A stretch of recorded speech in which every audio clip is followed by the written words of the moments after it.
আসসালামু আলাইকুম। আমার হাতে যে ফোনটি দেখছেন Redmi Note 7 আপনারা নিশ্চয়ই দেখতে পাচ্ছেন যে উপরে গ্লাসটি ভাঙা এবং ডিসপ্লে ঠিক আছে। তো আমরা এখন ডিসপ্লে ঠিক রেখে উপরে শুধু মেইন গ্লাসটি পরিবর্তন করব। আপনাদের ফোনের ডিসপ্লে যদি এ ধরনের সমস্যা থাকে যে ডিসপ্লে ঠিকঠাক চলে তবে ডিসপ্লের উপরে মেইন গ্লাসটি ভাঙা, আমাদের কাছে আসতে পারেন। আমরা উপরে ডিসপ্লে মেইন গ্লাসগুলো পরিবর্তন করে থাকি। আমাদের কাছে আধুনিক মেশিন আছে। আমরা আধুনিক মেশিনের মাধ্যমে একদম অরিজিনাল যে ডিসপ্লে মেইন গ্লাসগুলো আছে এগুলো পরিবর্তন করে থাকি। আ আপনারা নিশ্চয়ই দেখতে পাচ্ছেন যে আমরা গ্লাসটি পরিবর্তন করে ফেলেছি এবং ফোনটি কিন্তু এখন ঠিকঠাক চলতেছে। তো আমরা এখন ফোনটিকে ফিটিং করব।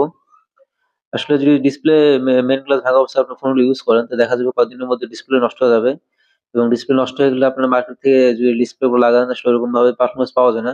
আপনাদের ফোনেও যদি এই ধরনের সমস্যা থাকে যে ডিসপ্লে সব ঠিকঠাক চলতেছে, ডিসপ্লের উপরে মেইন গ্লাসটি ভাঙা, আ দ্রুত সময়ের মধ্যে পরিবর্তন করে নিবেন। দেখা যায় গ্লাসগুলো পরিবর্তন না করলে আসলে এভাবে চলতে থাকলে ডিসপ্লে গুলো নষ্ট হয়ে যায় এবং ডিসপ্লে নষ্ট হয়ে গেলে যদি আপনার মার্কেট থেকে ডিসপ্লে লাগান, মার্কেটের ডিসপ্লে গুলো আসলে ভালো পারফরম্যান্স দেয় না। দেখা যায় আপনার কালার ঠিকঠাক থাকে না, অনেক সময় আবার টাচও ঠিকঠাক কাজ করতেছে না। এজন্য আমরা পরামর্শ দিয়ে থাকি যে ডিসপ্লের মেইন গ্লাস ভাঙা অবস্থায় আপনার দ্রুত সময়ের মধ্যে ডিসপ্লে মেইন গ্লাসটি চেঞ্জ করে নিবেন। তাহলে আগের মতন পারফরম্যান্স পাবেন। আর এ ধরনের কাজ কিন্তু আমরা একদম অরিজিনাল ভাবে করে থাকি। তো আমাদের কাছেও আসতে পারেন। আমরা আপনাদের ভালোভাবে কাজগুলো করে দিতে পারবো। সবাই ভালো থাকবেন। আসসালামু আলাইকুম।